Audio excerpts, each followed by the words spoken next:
Gente, a mulher que rouba criança tá aqui na praça. É a mesma cara mesmo, né?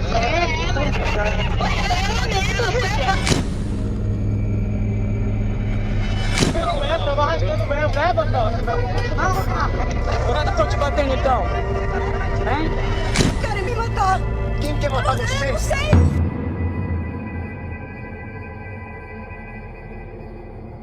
No dia 3 de maio de 2014, a dona de casa, Fabiane de Jesus, foi covardemente morta por uma multidão que a confundiu com a bruxa do Guarujá. Diante da perplexidade a respeito da violência fundamentada por superstições arcaicas disseminadas nas redes sociais, só nos resta pedir que tudo isso pare. Fabiane era inocente e, mesmo assim, foi julgada, condenada e executada por um crime que sequer existiu. Olá, seja bem-vindo ao canal Paralelo Metafórico. O meu nome é Daniel. Não esqueça de se inscrever no canal caso ainda não seja inscrito, deixar o seu like, comentário e compartilhar este vídeo com os seus amigos. Aqui na descrição você encontra todos os links do canal e peço gentilmente que siga o perfil do canal em nosso Instagram, o @Paralelo Metafórico. Dito isso, vamos ao vídeo de hoje.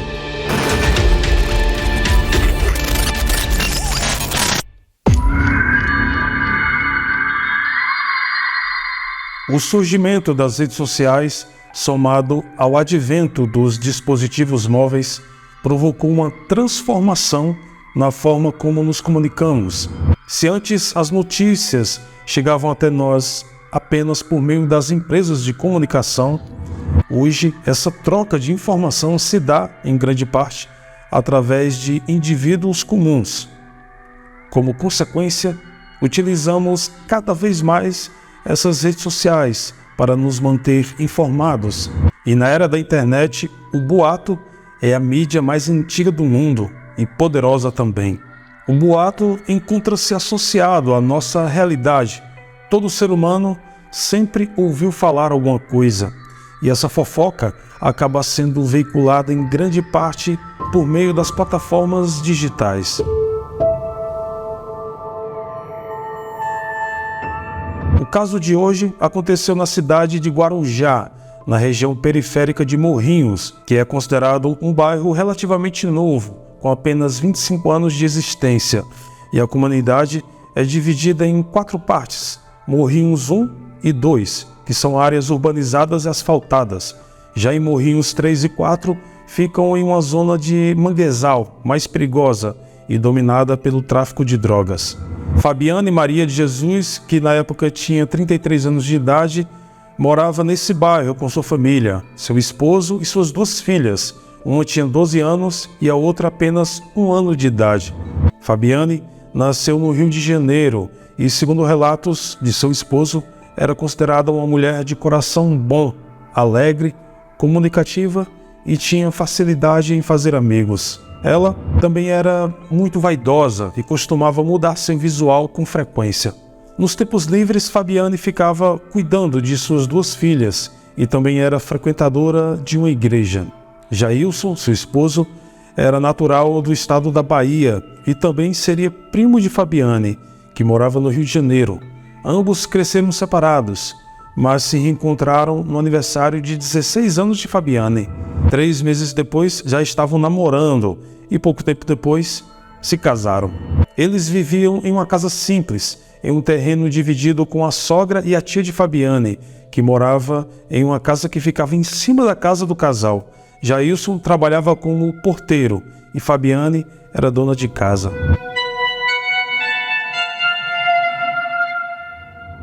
Em março de 2014, começou a circular entre a população um boato que contava sobre uma suposta mulher que estaria raptando crianças. Nessa região, as crianças costumavam brincar umas com as outras pelas ruas do bairro, que por ser um bairro mais carente e menor, a incidência de crianças brincando nas ruas também era bem maior. E nem sempre os pais dessas crianças permaneciam em casa, cuidando delas, porque precisavam sair para trabalhar, deixando-as sozinhas ou sendo cuidadas pelos outros irmãos ou vizinhos. O boato também dizia que a suposta sequestradora chegava a oferecer coisas para as crianças, para atraí-las. Algumas supostamente seriam raptadas com os pais próximos e ainda passaram a dizer, nas palavras das pessoas, que o motivo dos raptos era que essas crianças seriam usadas em rituais de magia negra. E à medida que os rumores se espalhavam, as pessoas foram ficando com mais medo. Acabaram entrando em contato com a página do Facebook, que era dedicada a postar notícias da cidade e da região de Morrinhos. Os moradores queriam que a página falasse sobre esse caso, para alertar os outros moradores. Então, no dia 13 de abril, os boatos já tomavam uma proporção fora de controle, gerando um clima de pânico em toda a região, sendo importante citar que, até então, eram apenas boatos compartilhados entre as pessoas, já que nenhuma notícia oficial tinha sido divulgada ainda e nenhuma criança, de fato, tinha sido sequestrada. Em meio a esse medo generalizado, algumas famílias começaram a proibir os filhos de brincar nas ruas e até mesmo de ir para as escolas, com medo de serem levadas pela suposta sequestradora. Os boatos foram se tornando cada vez maiores e passaram a espalhar também que a sequestradora arrancava o coração das crianças e os olhos, tornando o pânico ainda maior. Também foi dito que a suposta mulher andava em um carro preto e oferecia chocolate para as crianças. No dia 27 de abril, a página do Facebook Guarujá Alerta, que era usada para denunciar crimes e problemas na comunidade, já tinha recebido mais de 100 pedidos para que eles falassem sobre o assunto. Então, um dos moderadores da página fez uma postagem sobre isso, dizendo que havia uma mulher que estaria raptando crianças para rituais de magia negra e ainda dizia que, segundo a população, a mulher estaria atuando na região de Morrinhos. Os administradores da página comentaram nessa postagem sobre as diversas mensagens dos seguidores que receberam ao longo da semana falando sobre isso. Um seguidor deles postou um retrato falado da tal criminosa, que até então foi dito que era quem estava por trás desses crimes. Isso foi tomado pela população como uma confirmação de que já não seria mais um boato, mas os crimes estavam realmente acontecendo. Os tais administradores da página decidiram entrar em contato com a polícia e foi informada de que não havia nenhum registro de criança sequestrada na região, torturada ou com indícios de que tenha passado por um ritual de magia negra, apesar dos crimes crescentes na região. Com base nisso, a tal página decidiu apagar o post sobre o assunto e esclarecer que aquelas informações na região não passavam de boatos, mas infelizmente o estrago já estava feito.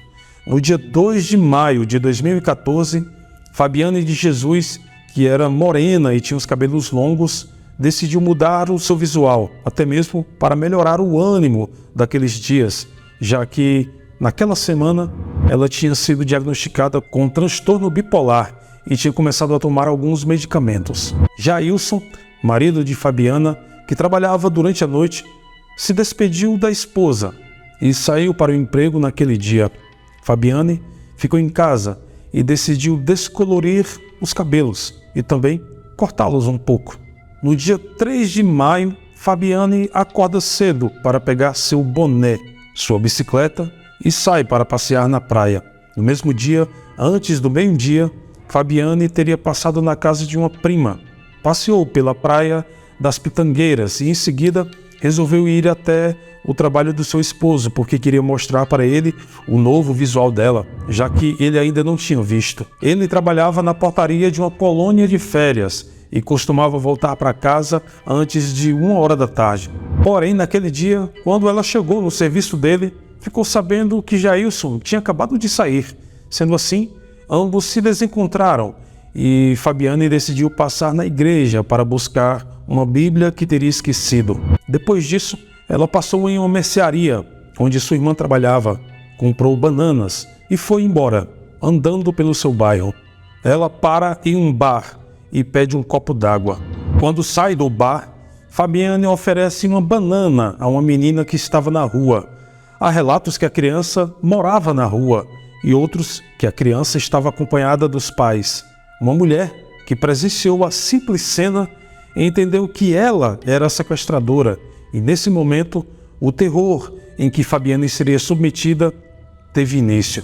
Como ela tinha mudado o visual, pensaram que a mulher se parecia muito com um retrato falado e ainda que a Bíblia que ela carregava era um livro de magia negra. Fabiane, que apesar de apresentar a bipolaridade e ter momentos de tristeza e euforia, segundo os médicos, não representava perigo, mas os moradores não entenderam dessa forma. Segundo relatos de pessoas que estavam presentes no local e em meio a essa confusão e sede por vingança, uma voz feminina gritou: "É ela!" E depois disso, todos ao redor já tinham a certeza de que era ela e que ela deveria ser punida. Os moradores começaram a xingá-la, bater, chutá-la, empurrá-la. Em determinado momento, Fabiane perdeu suas forças e chegou até mesmo a ser carregada pelas pessoas que estavam presentes, enquanto ainda apanhava. Ela foi amarrada e arrastada. Essa cena de linchamento foi filmada por diversas pessoas que estavam gostando da suposta criminosa ser punida. Enquanto isso, segundo relatos, Fabiane gritava tentando entender o que estava acontecendo. Durante o ocorrido, a polícia militar até recebeu algumas ligações relatando a agressão monstruosa contra uma pessoa indefesa, um linchamento. As pessoas que ligavam imploravam e pediam por socorro das autoridades. Nesse ponto, uma grande multidão já se concentrava. Havia tantas pessoas ao redor da vítima que o acesso dos policiais e do corpo de bombeiros foi dificultado e impedido pelos moradores. Os poucos que tentavam ajudar não podiam fazer nada diante de tanta ferocidade à sua frente. "Meu Deus do céu!" gritou uma das pessoas que viram um corpo caído no chão. "Acabou!" disse outro. Os moradores só deixavam a polícia e o corpo de bombeiros passar quando a imprensa chegou ao local para registrar o ocorrido. E mesmo assim, eles foram escoltados pela multidão até chegar a Fabiane. A mulher estava com as mãos e os pés amarrados. Ela foi socorrida e colocada em uma maca, mas não resistiu aos ferimentos. Depois de 36 horas internadas, veio a falecer. A causa da morte foi traumatismo crânioencefálico e múltiplas fraturas do corpo. Na saída das autoridades com o corpo de Fabiane do local do crime, foram quase 700 metros de tensão, já que as pessoas ao redor queriam ver Fabiane morta e não socorrida. E alguns policiais, mesmo apontando armas para os agressores, também foram agredidos. Segundo os policiais, cerca de 1.500 pessoas estavam no local, entre os que atacavam e os que tentavam impedir o assassinato e linchamento. Enquanto isso, na volta do trabalho para casa, Jailson recebeu um telefonema de sua outra prima, pedindo que ele fosse até a casa dela, e lá, em um computador, ele viu fotos e vídeos da esposa sendo espancada.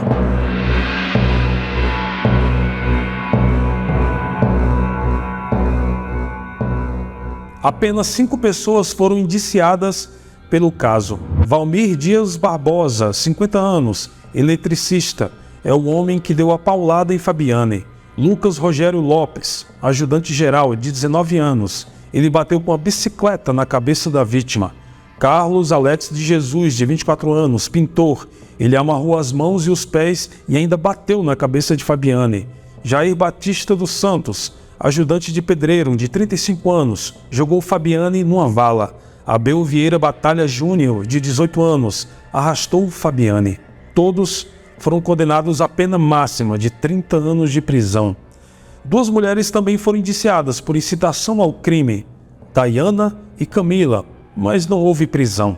A justiça entendeu que a página no Facebook não teve culpa no caso, mas a pessoa responsável pela página teve que sair da cidade por receber ameaças e também para seus familiares. De acordo com as investigações, a imagem do retrato falado tinha sido postada por policiais do Rio de Janeiro em agosto de 2012, 2 anos antes, sobre uma mulher que foi acusada de tentar roubar um bebê do colo de uma mãe em uma rua de Bom Sucesso, zona norte do Rio de Janeiro, mas não tinha nada a ver com a região de Morrinhos ou mesmo Fabiane.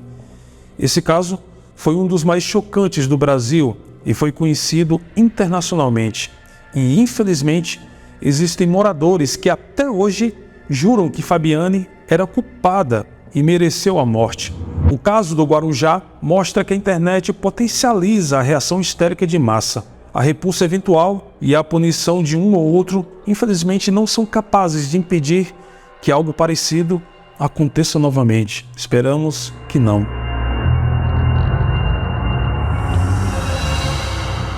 Bom, este foi o vídeo de hoje. Muito obrigado pelo carinho e atenção de todos.